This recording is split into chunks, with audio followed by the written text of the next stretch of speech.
selected from the applicant pool for final interviews.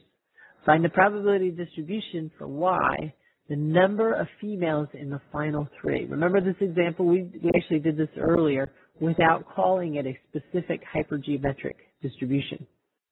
So we looked and indeed we looked through and said, okay, what can random variable Y take values of? Well, there are 6 women, but there are only 3 that are of interest. Those final 3 spots in the interviewing process. So your random variable Y could take 0. There are no females chosen. It could have been 1. There's 1 female and two males. The random variable value could be 2. There's 2 females and 1 male in the final 3. And then finally, all 3 are female in the final 3. And we previously went through the exercise of saying, here's all the probabilities associated with each one of these values for the random variable Y. Well, that actually was a hypergeometric probability distribution function for this specific arrangement. And again, you know, in any of these distributions, I mean, this is one specific hypergeometric distribution. Total population size was 10. That population could be split between 6 women and 4 men. Population size 10, 6 and 4 combination. You know, that's the way it's set up, or it's indicated to have that split happening within the population. Our sample, the sample that we're looking at is size 3 out of the whole population size of 10. So we partition the population between men and women, and then we draw a sample of size, and we're interested in how many ways can we have 3 pulled from that. And so that's what we were looking at with the hypergeometric distribution, with sampling without replacement. Okay, this is actually what I was just saying a moment ago with regard to the spades. So how many possible 5-card hands are drawn out of a deck of 52 playing cards? So the size of the population was 52. The sample that was drawn was 5. It was done so without replacement. Every time you took out 1 card, you didn't put it back in the deck. You kept it out, and now you had 51 cards to deal. You take your second sample. There were 50 cards left, and so forth like this. So this is attributing to, it's considering that. How many possible 5-card hands that are all spades? So K, the split is the 13 and 39, 13 spades, 39 non-spades. If each 5-card hand has the same probability, what is the probability of an all-spade hand? And that is saying the random variable Y, 5 successes, as we've defined it here for a hypergeometric distribution. We say, well, that's 13 spades. Choose 5 of them. How many different ways could we get 5 spades out of the 13? Different 5 tuples out of 13 spades. And then out of the 39 non-spades, the 52 minus 13, we want exactly 0 non-spades picked. We want all spades in our 5-card hand. So 13 choose 5 tells us how many ways we can get, how many different all-spade 5-card hands do we have, and then multiply that to how many different ways can we get 0 non-spades out of the 39 rather, and there's only one way to do that. Now how many different 5-card hands are there? That's 52 choose 5, and that turns out to be 2,598,960. So that gives you this number, and I don't show the number, I don't have it in my notes here. Whatever that is, 1287 divided by that 2,598,960 gives you the probability of having an all-spade hand for a 5-card game that you might be playing. And, you know, again, going back to way back, a priori probability assignments.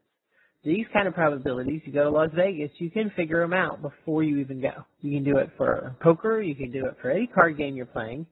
Do it for a craps table with regard. You can define, you can know what these probabilities are before you actually play a game. That's a priori definition of probabilities.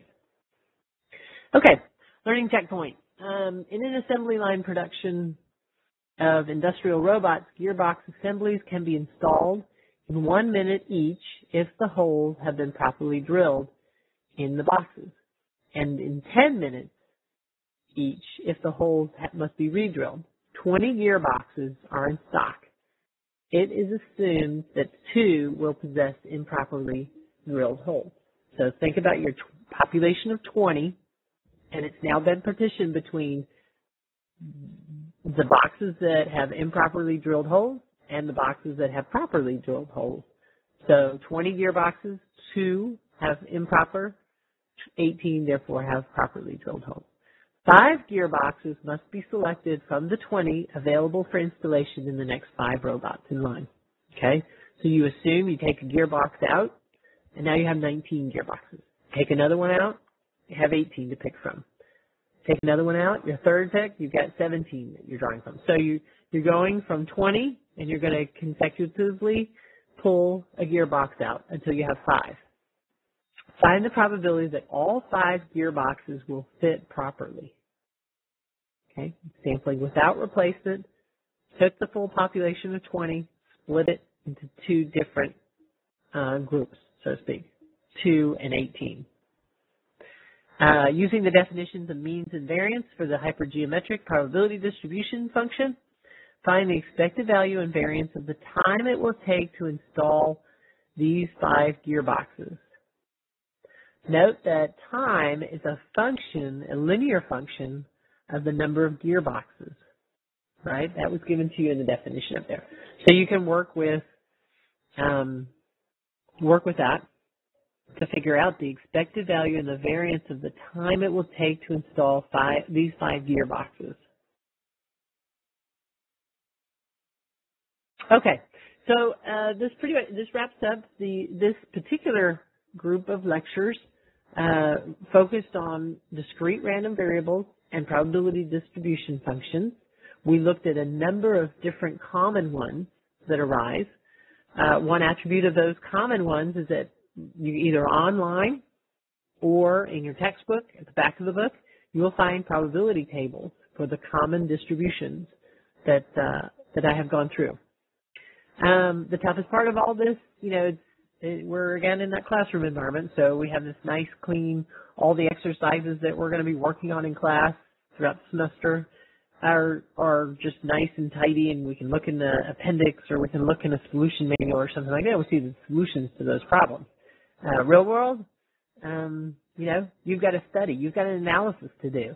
You have in your bag of tricks, so to speak, the knowledge of these different distributions, and your challenge is to assess the problem that's being addressed and figure out if, what is the probability distribution function that best fits what you're looking at, your production environment, your customer service in a phone center, and the staffing model you're developing, the patient, how long will a patient have to wait in line in order to be served, given the size of your emergency room, something like this.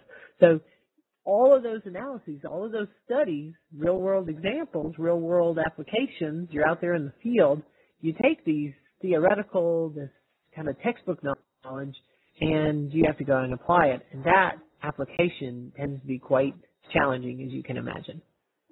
So that wraps up this section on discrete random variables and probability distribution functions.